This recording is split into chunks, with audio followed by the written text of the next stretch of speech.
If you're thinking of selling your home yourself, but you don't want to use a real estate agent, there are some important things that you need to keep in mind that will minimize your time on market and maximize your return. We'll talk about them right after this.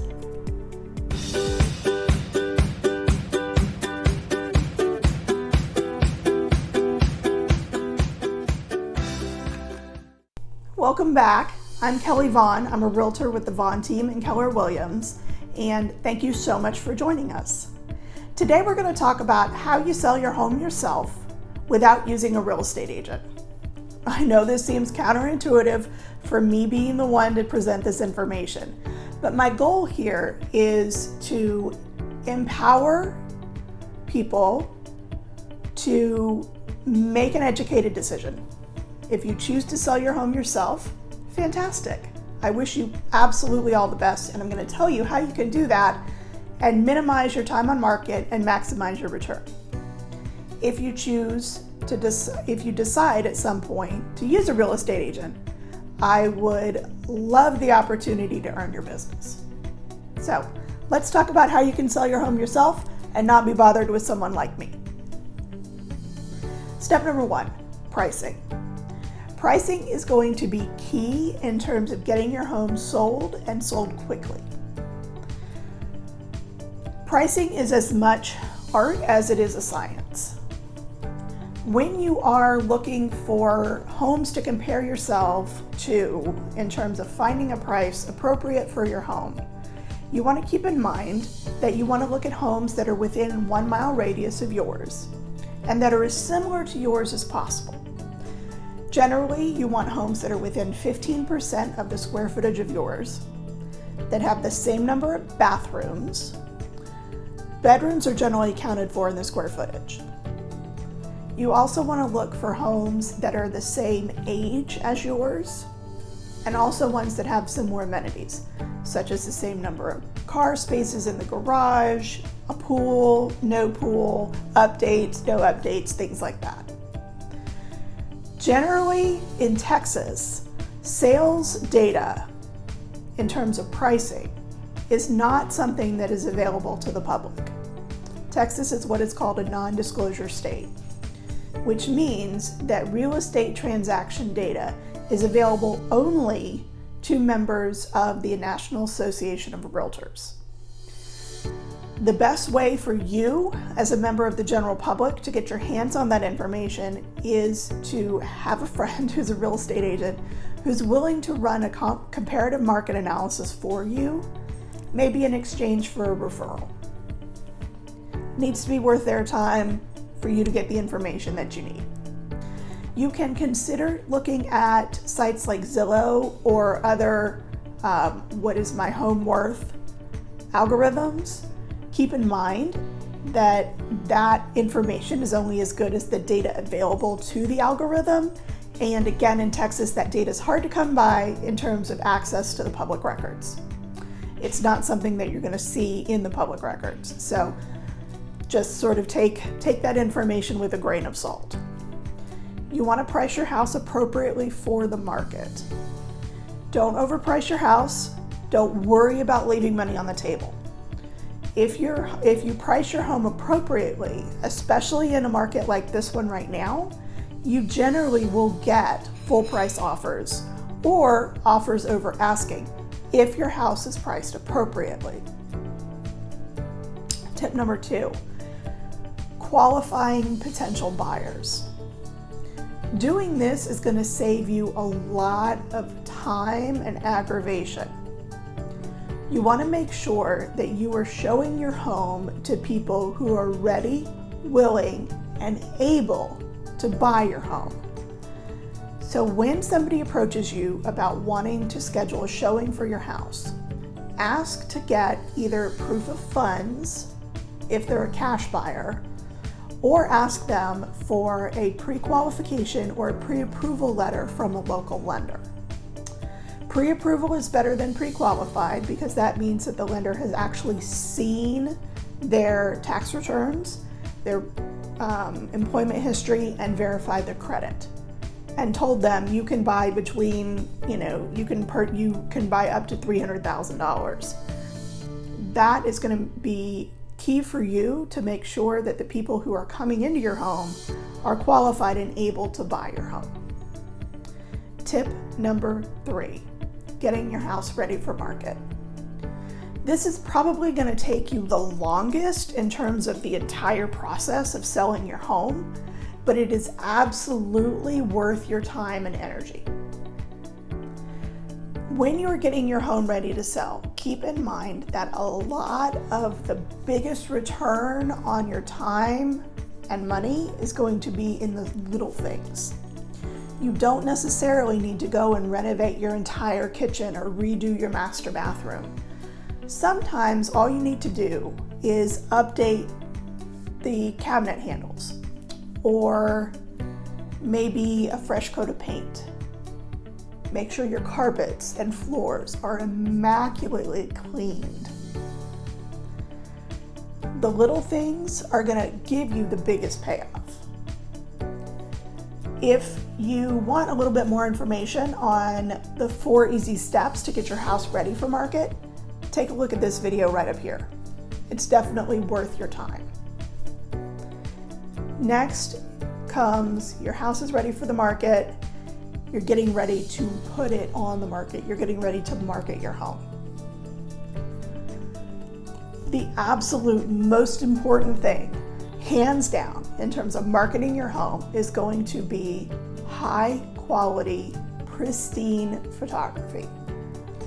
You want your home to look better than it has ever looked when you are trying to get it sold. And unfortunately, iPhone photos aren't going to cut it.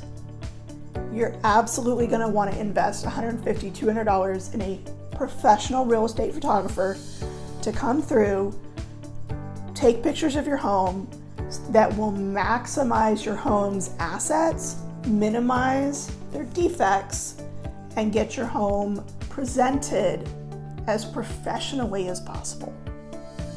90% of buyers will find their home online before they actually go to a showing.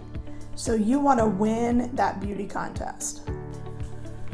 The next thing you may want to consider in getting your home marketed is getting your home on the MLS. I know you don't want to work with a real estate agent. It's completely understandable. But most buyers are going to be working with a real estate agent.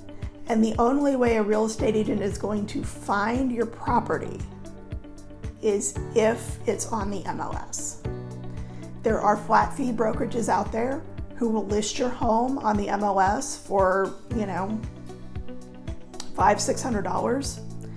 And then you can take care of all the paperwork and all the details, but that will get your home out there, syndicated to all the real estate portals, Zillow, Trulia, Redfin, Realtor.com, those things that everybody's using to search for homes. So you want to get your house in front of the most number of people possible. You may also want to consider a Google Voice number or an 800 number when you're marketing your home. It's completely understandable if you don't want to put your personal cell phone number on a sign and put it in front of your yard. But something like a Google Voice number is a great option because it will take voicemail, it'll transcribe the voicemail, and it will also receive text messages. So something to keep in mind. Next is showings.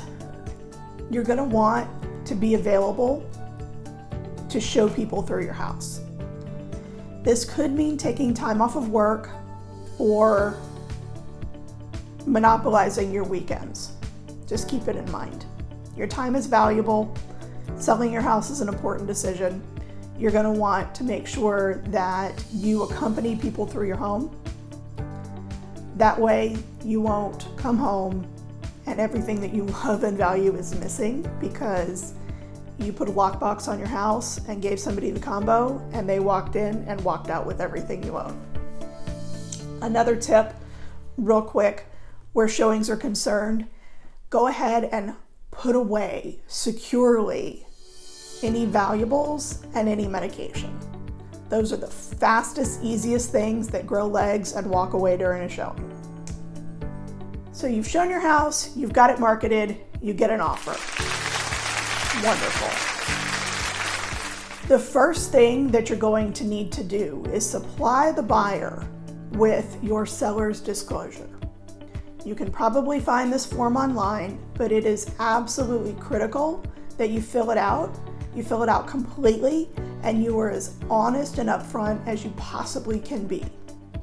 Not doing so is guaranteed to end you up in a lawsuit.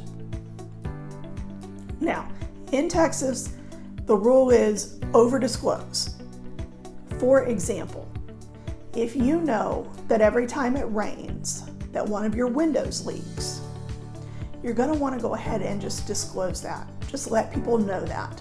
That way, when the inspector comes through and notes that the seal on your window is broken, the buyer won't be surprised. You're also going to want to make sure that the contract is written up appropriately. You're going to need to double check all the information in it. And you're going to need to have an understanding of the timelines within the contract. Some of those timelines are hard and fast. Time is of the essence in the contract. So the inspection period, whatever your option period is, it ends at 5 p.m. on the day listed on the contract. Once you have agreed to terms with your buyer and you've signed the contract, you're going to need to find a title company to receive the contract. Texas is a title state, meaning that all real estate transactions are closed at a title company. The title company is going to take care of receiving the earnest money for you, holding it. They're going to take care of running the title search on your property. They're going to take care of getting any HOA documents that the buyer needs. They're also going to take care of verifying any survey that you have on your property. And their job is to make sure that clear title exists so that the property can easily be transferred from you to your buyer. Now, during the escrow process, you're going to need to be available to your title company to answer questions. The buyer is going to do their inspection. The buyer is going to want certain documents and assurances, and you're going to need to be prepared to provide those to them. Closing day, congratulations, you've done it. You've successfully sold your house. Keep in mind, you need to be out of the house by the day of closing, and don't turn off any utilities until everything is closed and funded. You're still responsible until you get the call from the title company that says, we're closed and funded, congratulations, and then the buyer gets the keys. If you found this information helpful, consider checking out these videos up here. They're going to give you more information on how to get your home ready for market and things to consider when you are selling your home in the state of Texas. Thanks so much for joining us. If you like this video, consider hitting the subscribe button down below and make sure to turn on notifications. That way you'll never miss any of our great content. Have a great day, be kind to each other, and we'll see you next time. Bye.